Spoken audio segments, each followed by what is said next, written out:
What's up, YouTube? Smells like Vin here, and it is a beautiful day out. First day of spring.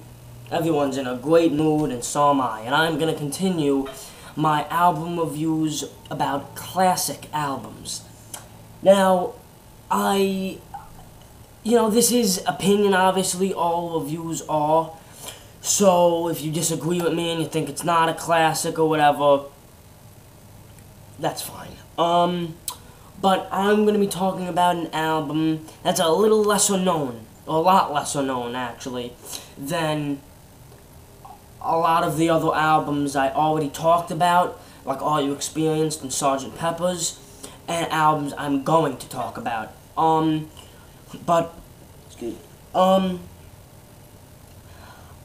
want to talk Melvins. Now, Melvins are one of my favorite bands. This is going to be the third time I'm talking about them. I love them. Everything they do is great. Originality.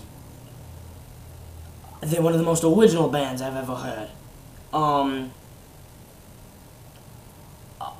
don't even really know how to describe them. They're one of those bands where you have to hear to believe. Every album they do is different. They don't recycle any of their work, and I'm just gonna stop rambling about the Melvins because I could talk about them forever, and if no one stops me, or if I don't stop myself, I probably will. I'm gonna talk about Bullhead today.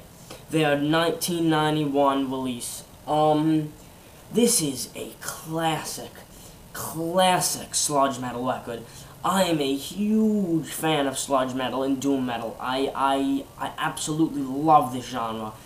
It's interesting, it's heavy, it's really mind-blowing to me. It was one of the first genres I really got into myself. Like I kind of delved into it and pulled out a lot of great bands like Acid King and Electric Wizard and stuff like that. And the Melvins are undoubtedly the band that kind of put me down that path and made me want to get into this type of music. So, Bullhead. The thing about Bullhead is it's an extremely twisted sounding album. Like a lot of the other Melvins releases. It's distorted beyond belief. Buzz's guitar sounds, who is the singer and guitarist, his guitars sound, when you listen to him, like the first song, Boris. My God, what an introduction to an album. Listen to that song. When you listen to that riff, again, what a riff. There's almost like two tones. There's the kind of really low and dirty, rumbly, kind of gurgling tone, and then an almost high feedback, out of control tone. And they mesh, and it's just this big wall of feedback and sludge and just distortion. It's incredible.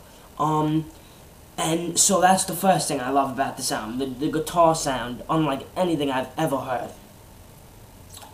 Second thing, Dale Crover's drumming. You know, there's a lot of drummers I love. I'm a drummer, I love drumming. There's a lot of drummers who I take influence from. There's a lot of drummers that I think are just great drummers. But if I had to pick my favorite drummer, it'd probably be Dale Crover. Dale Crover is just one of the most unique and weird, originally weird, if that makes any sense, drummers I've ever heard. His style of drumming, the thing that makes him so great is like Boris. Again, it's a great example. The riff, it can be used together with just a boom.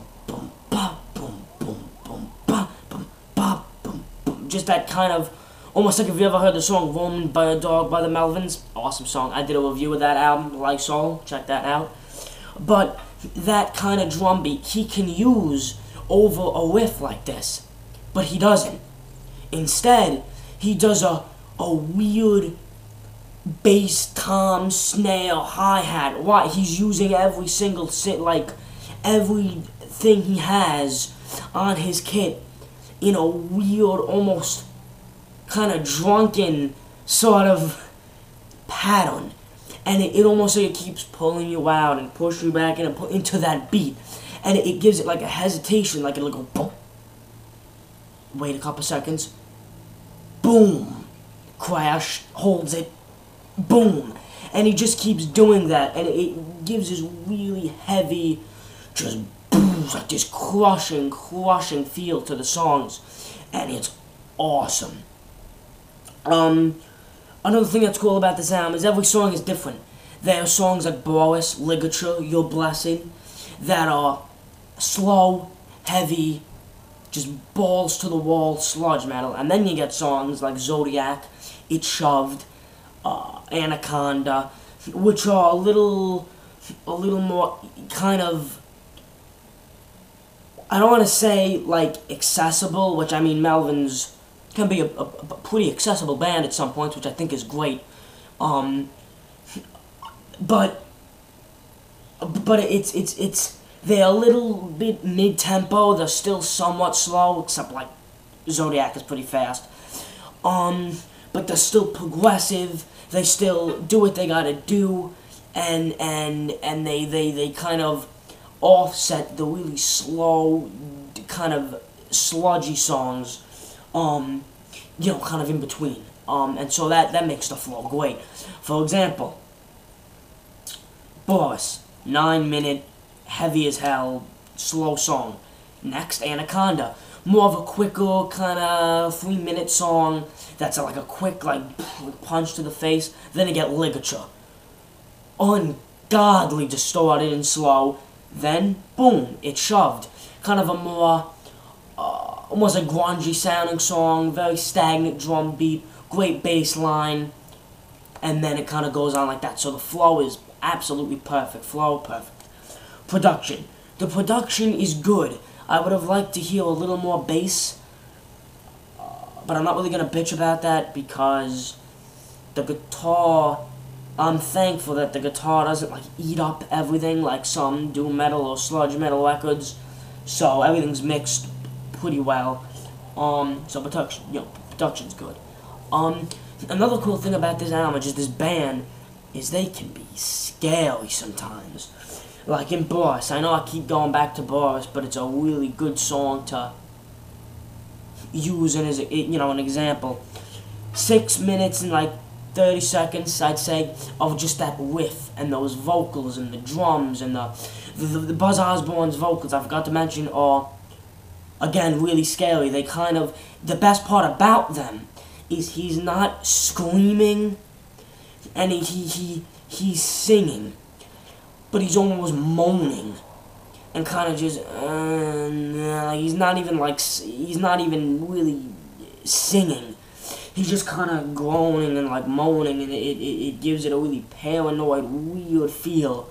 And at certain points he can yell and scream, like just these kind of like he just like lets his vocals like do whatever the hell they want, and it sounds great.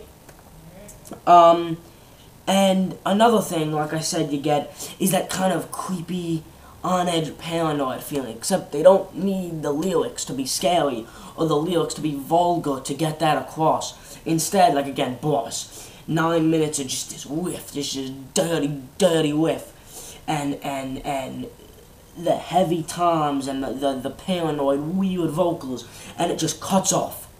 It just goes dun dun dun, and you're sitting there and you're like, what's going on? It's like you think it's over.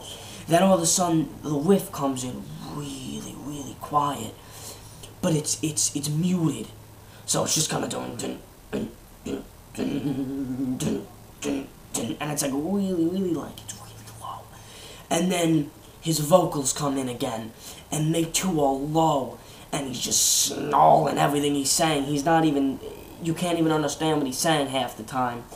And it's just so drunk and so like, oh my god, the first time I heard that, I remember my first time I heard Boris, I got it, downloaded it, and I listened to it, And after, like I said, the song, that cutoff point ended, I'm sitting there like, okay. Then all of a sudden, the vocals, I was like, oh shit. It just grabbed me by the balls and was like, you know what I mean? Crazy. Just, it's crazy. Favorite song in this album, I can't even pick. I'd probably say either Boris or You're Blessed. But, again, really hard to decide. Least favorite song on here is If I Had an Exorcism. Starts off really cool, gets kind of repetitive. Not a huge, fan of that song. Other than that, though, dude, classic Melvins, classic Sludge, classic album. I'm gonna give this album a 9.8, only because I wish I would have heard the bass a little more, and because If I Had an Exorcism isn't that great. But awesome album. If you're into the Melvins, if you're into Sludge, if you're into basically any form of metal, any music in general, you gotta check out this album. Bullhead, Melvins, 1991. Classic album. Thanks for watching. Please leave feedback. I started to get a lot of feedback, and then it just ended. And I haven't been getting a lot of comments, so please, tell me what you like, tell me what you didn't like, tell me what you think I could have improved on. I'm so sorry this video is almost 12 minutes, I just love this album, so I had to talk about it, and like squeeze every comment I had out of myself into the review. Thank you for watching, I'm going to stop talking. See you guys later.